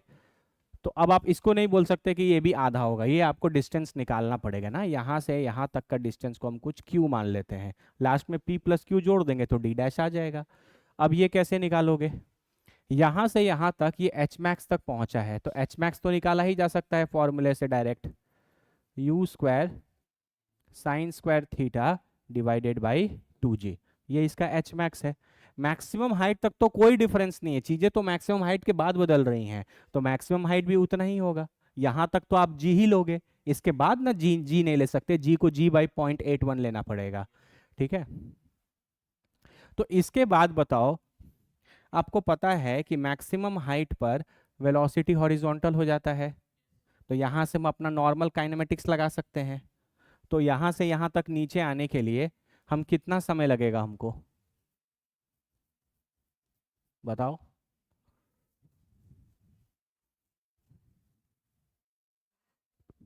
बताओ बताओ।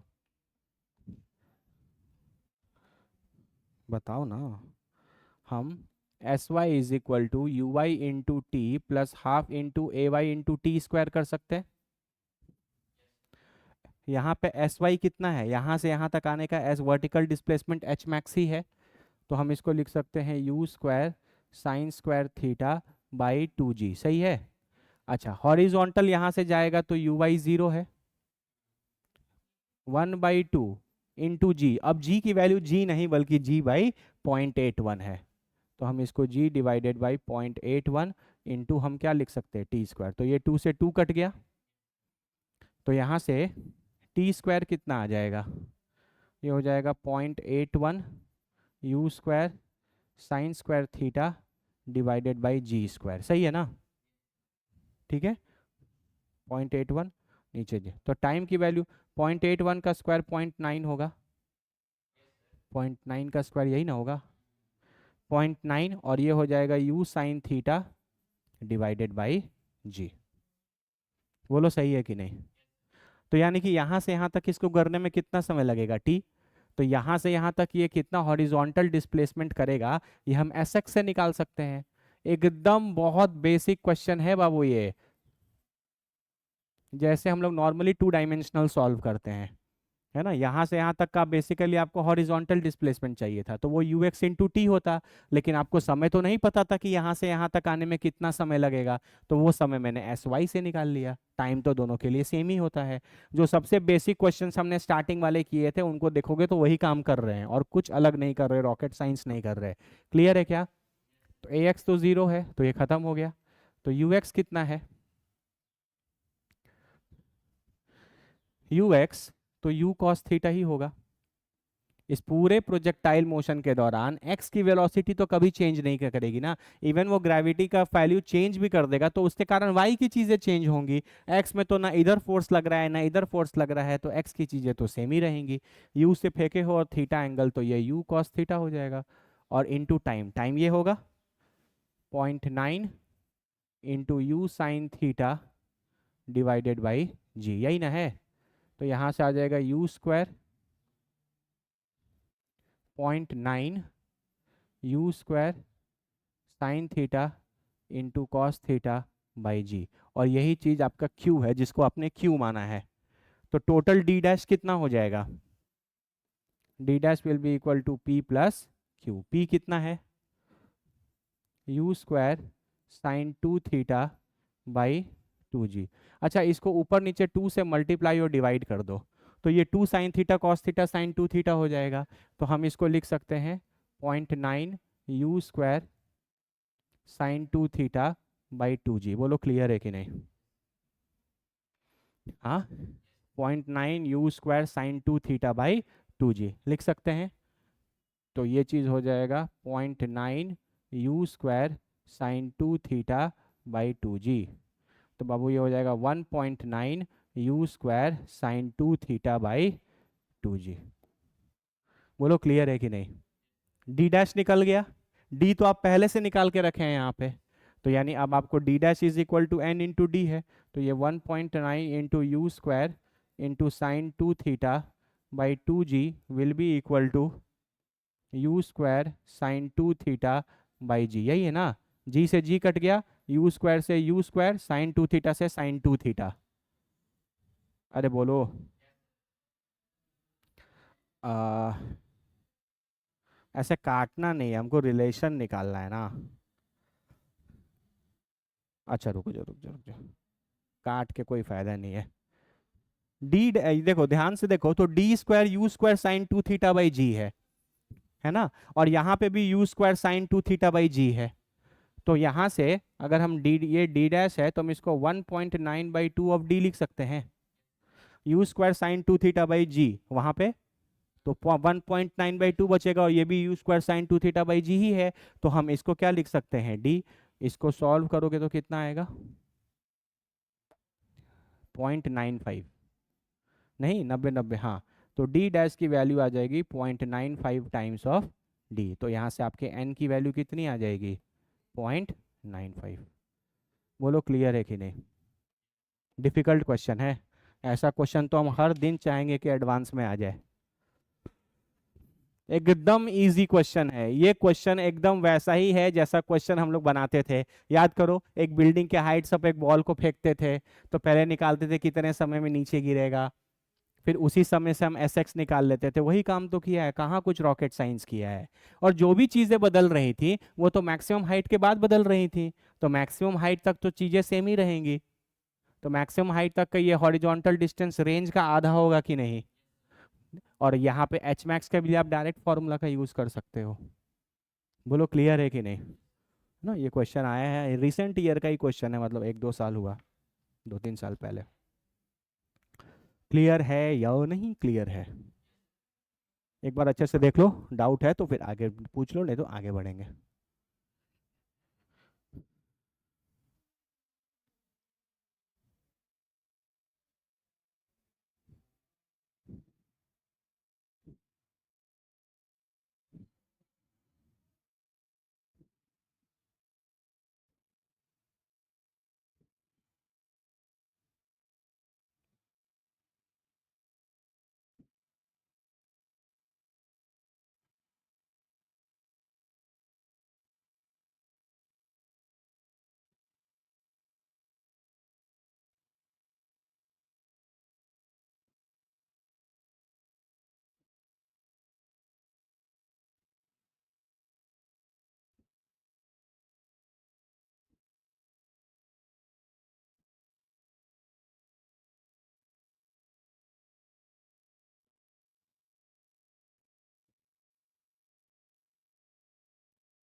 ठीक है।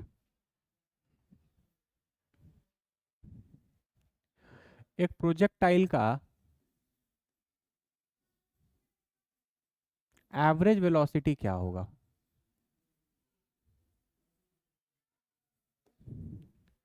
है ना, एक प्रोजेक्टाइल का कौन सा वेलोसिटी, एवरेज वेलोसिटी क्या होगा, थोड़ा इसके बारे में सोचते हैं। ये प्रोजेक्टाइल है, आप इसको किसी यू वेलोसिटी से फेंक दोगे, किसी थीटा एंगल पर फेंक दोगे, नहीं?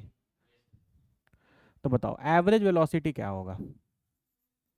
एवरेज वेलोसिटी मेरे हिसाब से आप काइनेमेटिक्स में पहले लेक्चर से पढ़ते आ रहे हैं, ये डिस्प्लेसमेंट डिवाइडेड बाय टाइम होगा। Average speed distance by time होता है, एवरेज वेलोसिटी को हम डिस्प्लेसमेंट डिवाइडेड बाय टाइम कर सकते हैं। कोई दिक्कत? तो तुम हमको बताओ कि जब बॉडी यहाँ से चला और वापस इस जगह पर गिर गया तो डिस्प्लेसमेंट कितना है? क्या वर्टिकल में कोई डिस्प्लेसमेंट है? नहीं, वर्टिकल डिस्प्लेसमेंट तो जीरो है। जहाँ से चालू किए थे उसी पर वापस गिर गए तो वर्टिकल डिस्प्लेसमेंट तो जीरो है ना? तो आप बोल सकते हो कि वर्टिकल डिस्प्लेसमेंट तो जीरो है, लेकिन हॉरिजॉन्टल डिस्प्लेसमेंट है।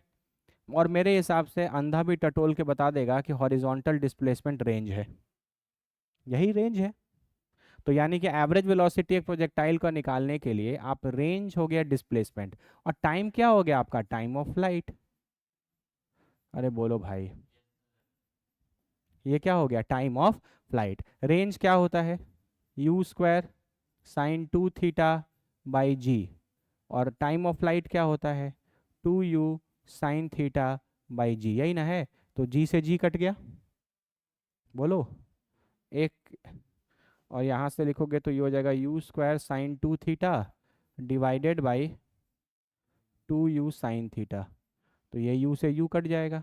साइन 2 थीटा को आप क्या लिख सकते हो, 2 sign theta into cos theta into you, नीचे क्या बचा, 2 साइन थीटा, है कि नहीं?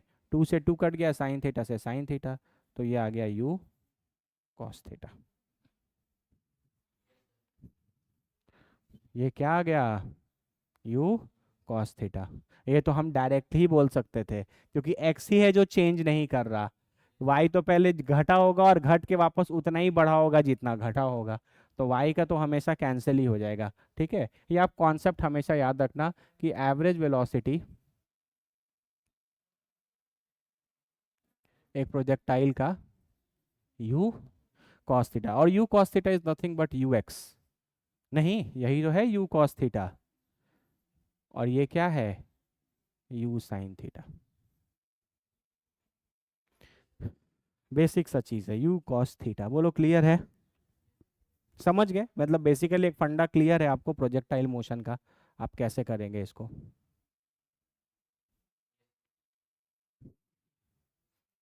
ठीक है, एक बार इसको देख लो, फिर आगे क्वेश्चन करते हैं।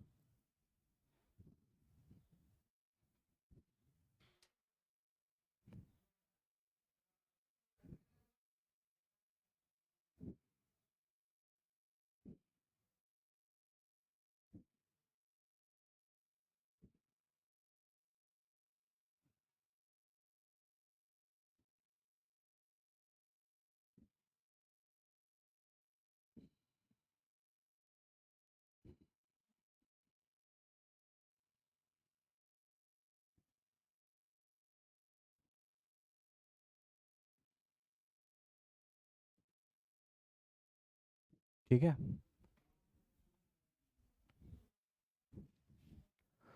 ये क्वेश्चन देखो बाबू आपके पास, a ball is thrown from the ground,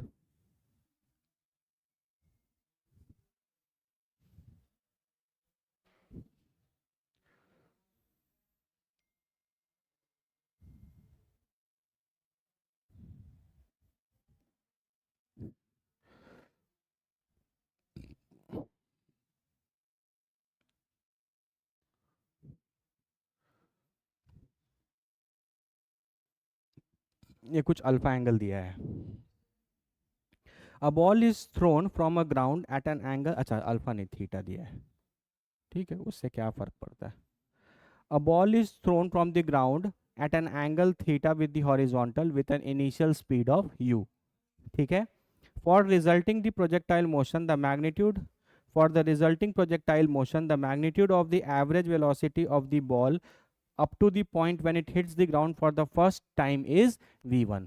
देखो यहाँ से देखो, बेसिकली फंडा समझो क्या है। आपके पास एक बॉल है, एक बॉल को आपने किसी u के वेलोसिटी से और किसी थीटा एंगल पर फेंक दिया, तो ये बॉल मस्त ऐसे प्रोजेक्टाइल जाएगा, जमीन पर गिरेगा। अभी तक तो आप इतना ही स्टडी कर रहे थे, लेकिन गिरने के बाद इस बार क्या होगा, गिरने के बाद देखो, अब जैसे तुम बॉल को फेंक दो तो बॉल जमीन पर गिरेगा, फिर तो ऐसे ऐसे गिरते गिरते जाएगा ना आगे।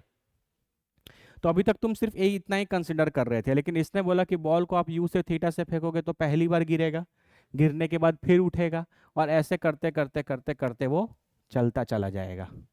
ठीक है, आगे जिस वेलोसिटी से ये चलेगा वो आपको कुछ दिया है क्वेश्चन में, यू नॉट बाई अल्फा, मतलब ये अल्फा के फैक्टर से इसकी वेलोसिटी कम होती जाएगी। तो अगले बार का वेलोसिटी कितना हो जाएगा बताओ? ये सब, ये एंगल नहीं, ये velocity, U naught by alpha, angle हर जगह थीटा ही है, हर जगह एंगल थीटा ही है। तो ये कितना हो जाएगा, you naught by alpha square. इसके आगे क्या हो जाएगा बोलो? यू नॉट बाई अल्फा का क्यूब, और ये भी एंगल है थीटा। मतलब थीटा ये वाला जो एंगल है, ये सारा एंगल जो है वो आपका सेम ही रहेगा। ठीक है, लेकिन जो वेलोसिटी का मैग्नीट्यूड है, जाहिर सा बात है जमीन पर गिरेगा तो कुछ एनर्जी उसकी लॉस हो जाएगी, तो ये उतने वेलोसिटी से नहीं उठ पाएगा जितना पहले उठा, और हर बार इसका जो फैक्टर है वो अल्फा से कम होता चला जाएगा। ठीक है, एक पूरे जर्नी का, एक कंप्लीट इसका स्टार्टिंग में यहाँ से यहाँ तक का जो इसका एवरेज वेलोसिटी है, जो इसका एवरेज वेलोसिटी है वो क्वेश्चन में v1 दिया है, और पूरे इन्फिनिटी तक का है ना, टोटल मतलब पूरे इन्फिनिटी तक का अगर हम बात करें, ये सिर्फ इसका था, अगर हम पूरे का एवरेज वेलोसिटी की बात करें, एवरेज वेलोसिटी ऑफ टोटल, तो वो आपको क्वेश्चन में 0.8 टाइम्स ऑफ v1 दिया है। ठीक है, हम एक बार पूरा क्वेश्चन पढ़ दे रहे हैं ताकि आपको लैंग्वेज भी क्लियर हो जाए। अ ball is thrown from the ground at an angle of theta with the horizontal and with an initial speed u। ठीक है, u not, with an initial speed u naught, clear है? For the resulting projectile motion, the magnitude of average velocity of the ball up to the point when it hits the ground for the first time, यहाँ से लेकर पहली बार ground को ये इस जगह hit कर रहा है, तो स्टार्टिंग से लेकर पहली बार जब तक हिट कर रहा है वहां तक की इसकी एवरेज वेलोसिटी कितनी है, v1। अरे बोलो। After hitting the ground the ball rebounds at the same angle, angle same है, but with a reduced speed of U naught by alpha, U naught by alpha का रिड्यूस्ड स्पीड है। ठीक है, its motion continues for long time as shown in the figure, मतलब चलते जा रहा है, बहुत लंबे समय तक चलता जा रहा है। ठीक है, तो हम मान लेंगे कि इनफाइनाइट टाइम तक चलता जा रहा है। ठीक है, if the magnitude of the average velocity of the ball for the entire duration, पूरे ड्यूरेशन का जो एवरेज वेलोसिटी है वो कितना है, 0.8v1, तो आपको ये अल्फा की वैल्यू निकालनी है।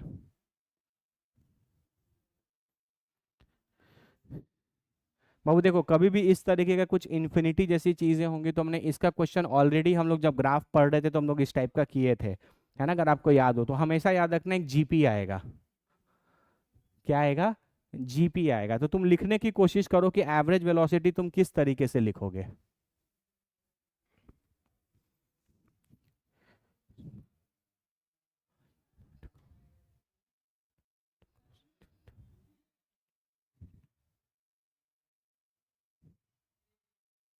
अब देखो, एवरेज वेलोसिटी v1 है, इसका अभी आप पढ़े कि एक प्रोजेक्टाइल का जो एवरेज वेलोसिटी होता है वो कितना होता है, u cos थीटा। तो यहाँ कितना हो जाएगा, यू नॉट कॉस थीटा। इसका मतलब इतना तो फिक्स है कि क्वेश्चन में दिया हुआ है कि यू नॉट कॉस थीटा की वैल्यू कितनी है, v1। You not cos theta की वैल्यू कितनी है, v1 है। अब थोड़ा बुद्धि लगाओ, अगर तो सोचो सोचो, तुम सोचो कैसे करोगे, हम बता देंगे तो फिर तो तुम बना ही लोगे। इस पहले वाले प्रोजेक्टाइल का एवरेज वेलोसिटी v1 दिया है, और आपको पता है प्रोजेक्टाइल का पूरा यहाँ से यहाँ तक का velocity you cos theta ux होता है, तो इसका ux तो यू नॉट कॉस थीटा है, मतलब यू नॉट कॉस थीटा की वैल्यू v1 दी गई है। ठीक है, अब इसके आगे कैसे करोगे ये सोचो।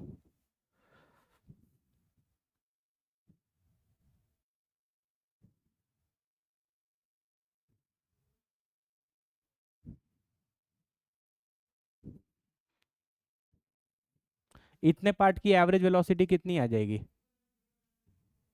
ये फिर एक प्रोजेक्टाइल है जिसको आप यू नॉट बाई अल्फा से फेंक रहे हो और जिसका एंगल ऑफ थीटा है, तो इसका एवरेज वेलोसिटी हो जाएगा you naught by alpha into cos theta. इसका एवरेज वेलोसिटी कितना हो जाएगा? You naught by alpha square into cos theta. ये ना, इसका कितना हो जाएगा? You naught by alpha cube into cos theta, so on जड़ता जाएगा।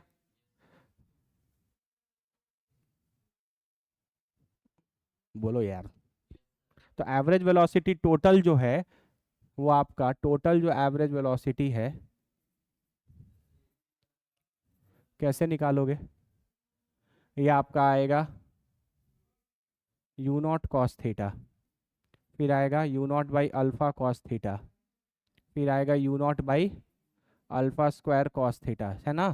फिर क्या आ जाएगा? You naught by alpha cube cos theta, and so on बढ़ता चला जाएगा। तो यहाँ से you naught by cos theta common ले सकते हैं। ये हो जाएगा 1 + 1/अल्फा प्लस 1/अल्फा स्क्वायर प्लस 1/अल्फा क्यूब प्लस सो ऑन। बताओ ये जीपी है कि नहीं? जीपी है कि नहीं? है ना? ये एक जीपी है। तो सम ऑफ इनफाइनाइट का वैल्यू क्या होगा? a/a - r। पहला टर्म तो 1 है, तो ये 1/1 - r आ जाएगा। कैसे निकालते हो कॉमन रेशियो? माइनस नहीं, डिवाइड करते हैं ना।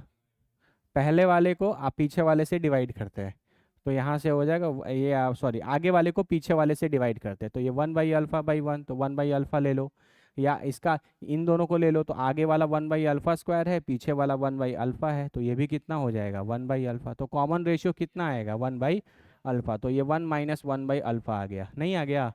तो आप इसको अल्फा डिवाइडेड बाई अल्फा-1 लिख सकते हो। ठीक है। तो आपका जो ओवरऑल एवरेज वेलोसिटी है वो हो गया you not cos theta is you not cos theta into alpha by अल्फा-1। और ये चीज़ जो है, ये आपका है 0.8 टाइम्स V1, 0.8 टाइम्स V1, और you not cos theta V1 है, तो ये हो गया 0.8 V1 equal to V1 into alpha by अल्फा-1। तो V1 कट गया, तो 0.8 is equal to alpha by अल्फा-1। 0.8 ले लो, अल्फा-1 इक्वल टू अल्फा, तो 0.8 alpha minus 0.8 is equal to क्या हो जाएगा? अल्फा। ये बाबू हो जाएगा -0.8 इज इक्वल टू 0.2 अल्फा, तो अल्फा की वैल्यू आ जाएगी 4। अल्फा की वैल्यू कितनी आ जाएगी? 4 आ जाएगी। ठीक है, तो आपकी अल्फा की वैल्यू कितनी आ गई यहाँ से?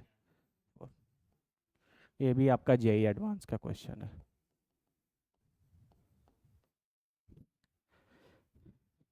ठीक है। आप चाहते तो इसको ऐसे भी कर सकते थे कि आपको टोटल का एवरेज वेलोसिटी कितना दिया है? इन्फिनिटी तक दिया है, तो टोटल का एवरेज वेलोसिटी बाबू अगर आपको इन्फिनिटी तक दिया है, तो आप टोटल का डिस्टेंस इतना तो पता है कि हर एक प्रोजेक्टाइल का जो डिस्प्लेसमेंट होगा वो सिर्फ रेंज होगा, तो आप इसके रेंज को, इसके रेंज को, इसके रेंज को, इसको रेंज को ऐड करते चले जाओ और टोटल डिस्प्लेसमेंट मिल जाएगा। और नीचे टोटल टाइम के लिए इसके टाइम ऑफ फ्लाइट को, इसके टाइम ऑफ फ्लाइट को, इसके टाइम ऑफ फ्लाइट को डिवाइड करते चले जाओ, तो वो भी निकाल सकते हो। लेकिन जब आपको ये कॉन्सेप्ट पता है, तो आपको इतना ताम झाम क्यों करना? आप डायरेक्ट कर सकते हो, सबके एवरेज वेलोसिटी को जोड़ दोगे तो टोटल तो एवरेज वेलोसिटी ही आएगा। नहीं आएगा? देख लो एक बार।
ठीक है। दूसरा जो तरीका होता वो आप आराम से कर सकते थे, दूसरे तरीके से आप ये टोटल सबका रेंज निकाल लेते और फिर सबका टोटल टाइम निकाल लेते, है ना। तो उस वाले तरीके से भी आप देखते तो इंडिविजुअली एक का रेंज कितना आता है यही देख लो। इसका रेंज क्या लिखते हैं, U not square sine 2 theta divided by G. आगे वाले का रेंज हो जाता यू नॉट बाई अल्फ़ा का whole square into sine 2 theta by G. फिर आप इसी तरीके से लिखते जाते तो ये हो जाता U naught by alpha square का whole square divided by sine 2 theta by G, यही है ना। तो आप इस तरीके से यहाँ से you not square sine 2 theta by g common ले सकते थे। तो ये हो जाता 1+1/अल्फ़ा का स्क्वायर बाई 1+अल्फ़ा का पावर 4 सो ऑन। ऐसा एक जीपी ये सॉल्व कर लेते, सिमिलरली एक जीपी किसका सॉल्व कर लेते, टाइम का, तो भी आपका आंसर आ जाता। अरे बोलो।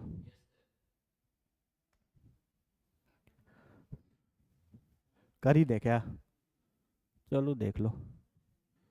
तो ये हो जाएगा आपका U not square sine 2 theta by G, और ये हो जाएगा 1+1/अल्फ़ा स्क्वायर प्लस 1/अल्फ़ा 4 प्लस सो ऑन। ऐसा ठीक है। नीचे क्या करोगे, टोटल टाइम, तो total time of flight 2u sin θ/g होता है। तो पहला का हो जाएगा 2u0 sin θ/g, उसके अगले का टाइम हो जाएगा 2u0/अल्फ़ा इंटू sin θ/g, उसका अगला हो जाएगा 2u0/अल्फ़ा स्क्वायर इंटू sin θ/g, यही ना है। तो आप ऐसा ले लोगे तो ये हो जाएगा u0 स्क्वायर साइन 2 थीटा/g इंटू 1+1/अल्फ़ा स्क्वायर प्लस 1/अल्फ़ा का पावर 4। और इसमें से क्या कॉमन ले सकते हो, 2 sin θ/g, नहीं यू नॉट। तो ये हो जाएगा 1+1/अल्फ़ा प्लस 1/अल्फ़ा स्क्वायर सो ऑन, ऐसे ऐसे करता जाएगा। ठीक है। तो जी से जी कट जाएगा, यू नॉट से एक यू नॉट कट जाएगा, तो क्या बचेगा, u not sine 2 theta divided by 2 sin θ, यही ना बचेगा। अच्छा, ये ऊपर वाला जो सॉल्व होगा ये हो जाएगा 1/1 - 1/अल्फ़ा स्क्वायर जीपी, और ये हो जाएगा जीपी 1/1 - 1/अल्फ़ा। ठीक है। अच्छा, साइन 2 थीटा को 2 sin θ cos θ लिख सकते हो, तो 2 sin यहाँ से आ जाएगा यू नॉट कॉस अल्फ़ा, और ये हो जाएगा बाबू आपका alpha square by alpha square -1, यही है। और यहाँ से हो जाएगा अल्फ़ा बाई अल्फ़ा -1, इधर से। तो ये हो जाएगा यू नॉट कॉस अल्फ़ा, और ये हो जाएगा आपका alpha square by alpha square -1 into ऊपर जाएगा तो ये हो जाएगा अल्फ़ा -1/अल्फ़ा अल्फ़ा। अरे ये चीज़ ऊपर चला जाएगा, a/b c/d है कि नहीं। तो ये एक अल्फ़ा से एक अल्फ़ा कट जाएगा, और देखो ये a² - b² है, तो ये अल्फ़ा -1 इंटू अल्फ़ा +1 होगा, तो अल्फ़ा -1 कट जाएगा, तो यू नॉट कॉस अल्फ़ा की वैल्यू आ जाएगी अल्फ़ा बाई अल्फ़ा +1। सही है। और ये जो टोटल चीज़ आया है ये आपका 0.8 टाइम्स v1 आएगा, और v1 तो यू नॉट कॉस अल्फ़ा ही था, तो ये तो पूरा कट जाएगा, देखो ना। v1 किसके बराबर है, यू नॉट कॉस, अच्छा थीटा है ना, थीटा है थीटा, मिस्टेक हो गया, यहाँ थीटा है ना, you not cos theta, alpha तो इधर है।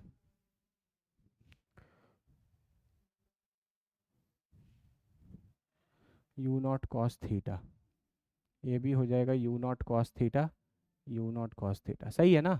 तो you not cos theta you not cos theta cut गया, तो अल्फा बाई अल्फा +1 की वैल्यू कितनी आ गई, 0.8। तो यहाँ से अल्फा कितना हो जाएगा, 0.8 अल्फा प्लस 0.8, फिर वही चीज़ 0.2 अल्फा इज इक्वल टू 0.8, तो अल्फा की वैल्यू कितनी आ जाएगी, 0.4, सॉरी 4। क्या, कहाँ पे, अरे अल्फा में से 0.8 अल्फा माइनस होगा तो कितना बचेगा, 1 में से 0.8 जाएगा तो कितना बचेगा, 0.2। अरे ये 1 है ना, 1 में से 0.8 जाएगा तो कितना बचेगा, 0.2। 0.2 अल्फा इक्वल टू 0.8, ये 4। तो आप कैसे भी कर सकते थे, ठीक है ना। दोनों तरीका आपको आना चाहिए। मेन कॉन्सेप्ट है एवरेज वेलोसिटी का। एवरेज वेलोसिटी की वैल्यू कितनी है, यू नॉट कॉस थीटा। मतलब आप ये समझ जाओ कि एक प्रोजेक्टाइल का जब आप एवरेज वेलोसिटी की बात करते हो तो वो कुछ नहीं, बस यू एक्स आता है। आना भी एक्स में ही चाहिए, क्योंकि वर्टिकल डिस्प्लेसमेंट तो जीरो है। वर्टिकल डिस्प्लेसमेंट जीरो है तो वर्टिकल वेलोसिटी में कुछ एक्स वाई का कोई कंपोनेंट या वर्टिकल का कोई कंपोनेंट नहीं आएगा, ठीक है। और एक्स का वेलोसिटी चेंज ही नहीं करता, तो जब जो वेलोसिटी चेंज ही नहीं करे तो वही वेलोसिटी एवरेज वेलोसिटी होगा ना। ये तो कॉमन सेंस की चीज़ है, फिर भी हम आपको डिराइव करके बता दिए। अगर कोई चीज़ चेंज ही नहीं कर रहा, कोई चीज़ कांस्टेंट है, तो इसके एवरेज की भी वैल्यू तो वही आएगी। वही चीज़ है, एक्स की वेलोसिटी चेंज ही नहीं कर रही थी, वाई का तो पूरा खेल ही जीरो हो गया, और एक्स का चेंज ही नहीं कर रहा था, तो एवरेज को भी उसी के बराबर आना पड़ेगा, ठीक है। जनरली बच्चों को ये वाला चीज़ ईजी लगता है ना, क्योंकि उनको लगता है अच्छा एवरेज वेलोसिटी निकालना है तो टोटल डिस्प्लेसमेंट जोड़ दिया, टोटल टाइम जोड़ दिया। कर सकते हो, 2 जीपी आएगा, एक जीपी ऊपर एक जीपी नीचे, तो कोई भी कर सकते हो। बताओ ये भी डिफिकल्ट है? ये सब जेई एडवांस के ऐसे क्वेश्चंस हैं जो इजीली आप बना सकते हैं, ठीक है। यही अप्रोच ले लो, कोई दिक्कत नहीं। बोलो बाबू, क्लियर है कि नहीं?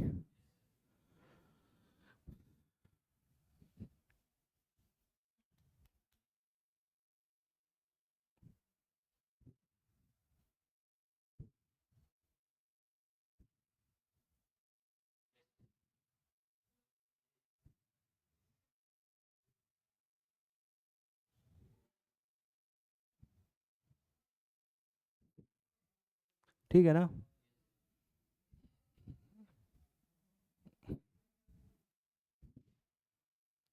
चलो अब एक छोटा सा कॉन्सेप्ट पढ़ लिया जाए, equation of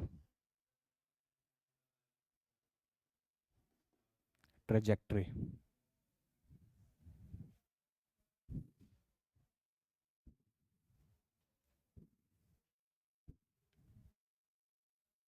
equation of trajectory.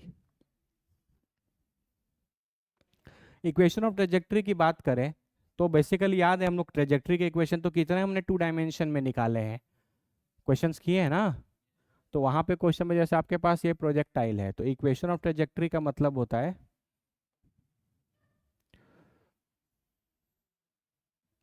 कि आपको इस कर्व का या पाथ का क्या निकालना है, इक्वेशन निकालना है। मैंने आपको कल बताया था कि ये जो कर्व या पाथ होता है वो एक पैराबोला होता है। तो ये x है, ये आपको y है, तो बेसिकली आपको y as a function of क्या निकालना है, x। या आपको x और y के बीच में क्या निकालना है, एक रिलेशन निकालना है। कर सकते हो ना। तो बाबू अगर आप यहाँ पे इसको किसी u वेलोसिटी से फेंक दो और किसी थीटा एंगल पे, तो इसका ये हो जाएगा u cos थीटा और ये हो जाएगा u sin थीटा। ये याद रखने ना, ये सारा चीज़ में हम एंगल हमेशा हॉरिजॉन्टल से ले रहे हैं। अगर कभी वो वर्टिकल से दे दे तो पहले हॉरिजॉन्टल से निकाल लेना, फिर अपने सारी चीज़ें करना, मतलब फॉर्मूला वगैरह पुट करना, कोई दिक्कत। तो अगर हम यहाँ से हॉरिजॉन्टल डिस्प्लेसमेंट को, सेम तरीका है बाबू, जितने क्वेश्चंस, हॉरिजॉन्टल डिस्प्लेसमेंट को एक्स मान लें और वर्टिकल डिस्प्लेसमेंट को क्या मान लें, वाई मान लेते हैं। तो एक्स को क्या लिखेंगे, you x into T plus half into A X into T square, और ए एक्स क्या हो जाएगा, ज़ीरो। तो एक्स की वैल्यू कितनी हो जाएगी, you cos theta into T. नहीं, अरे बोलो, एक्स की वैल्यू हो जाएगी you cos theta into T. तो यहाँ से टाइम निकाल सकते हैं, टाइम की वैल्यू आ जाएगी X divided by you cos theta, ठीक है। सिमिलरली y के लिए लिखेंगे तो y will be equal to you Y into T plus 1/2 A Y into T square. बाबू अगर तुमको याद हो तो हम लोग पहले भी ऐसे ही करते थे, जब 2 डायमेंशन के क्वेश्चंस कर रहे थे तो हम लोग x as a function of time निकाल लेते थे, y as a function of time निकाल लेते थे, और टाइम को x के या y के टर्म में निकाल के दूसरे में पुट कर देते थे, क्योंकि हमको एक रिलेशन चाहिए x और y में। चीज़ों को अगर फॉलो कर रहे होगे तो आपको एकदम समझ में आएगा कि हम लोग क्या कर रहे हैं। ठीक है, y के लिए निकाला जाएगा तो y will be equal to ये कितना u sine theta into t, है कि नहीं, और ये हो जाएगा -1/2 into g into T square, क्योंकि ए वाई क्या है जी डाउनवर्ड्स, है कि नहीं। अगर हम इस डायरेक्शन को प्लस ले रहे हैं इसलिए हम इसको प्लस यू साइन थीटा लिखे हैं, तो जी को माइनस जी लिखना पड़ेगा।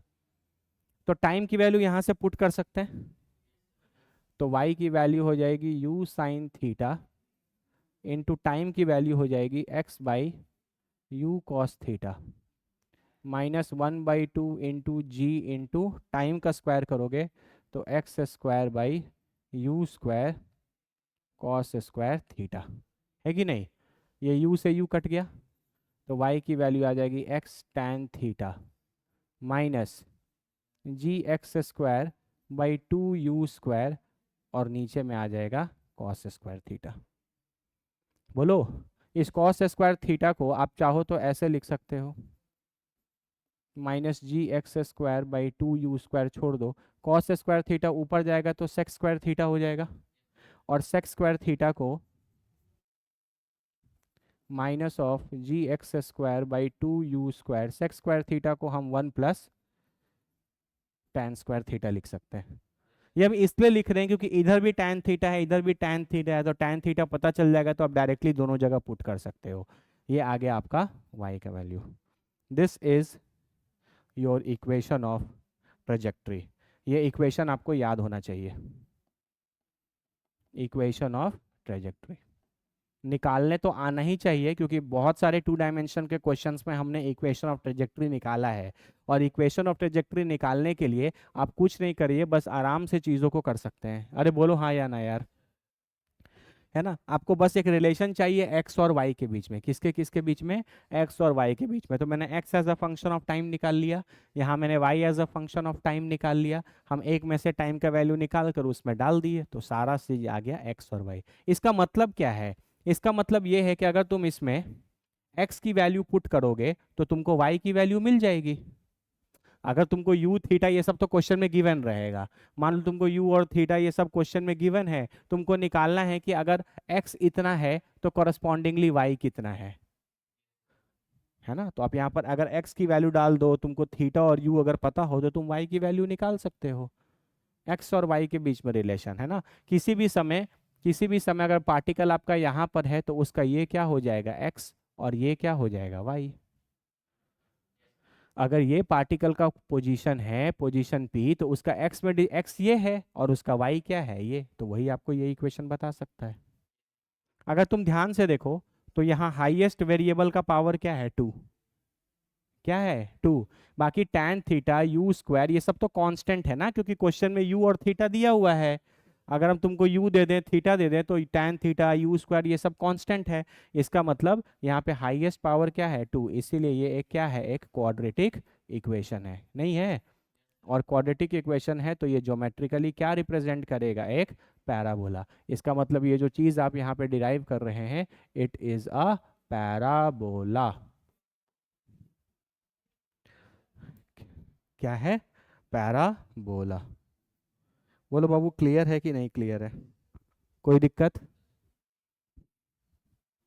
ठीक है, याद रखना y is equal to x tan theta minus g x square by 2u square into 1 + tan square theta, x tan theta minus g x square by 2u square into 1 + tan square theta, जहाँ theta क्या है angle of projection, u क्या है velocity of projection, g क्या है value वही 9.8 या 10 acceleration due to gravity. ठीक है, हम लोग इस पर अगले क्लास में क्वेश्चंस करेंगे। कोई दिक्कत, समझ में आ रहा है ना। ठीक है, तो आज हम लोग बस क्वेश्चंस ही किए हैं ना। आपको बेसिक फंडामेंटल आपको और आइडिया लगे, एडवांस के भी जो 1-2 क्वेश्चन आए थे उनको भी कर लिया। अच्छा इजी है कि नहीं एडवांस के क्वेश्चन, इजी होते बाबू, बस थोड़ा सा अच्छे से प्रैक्टिस किए रहोगे, उतना आपको सोचने की आदत रहेगी, फिजिक्स में आप उतना हाथ चलाए रहेंगे तो आराम से बन जाएगा। अब जैसे यही वाला क्वेश्चन था, इसमें तुमको क्या ही करना था, एवरेज वेलोसिटी का क्वेश्चन था। एवरेज वेलोसिटी होता है टोटल डिस्टेंस या total displacement by total time.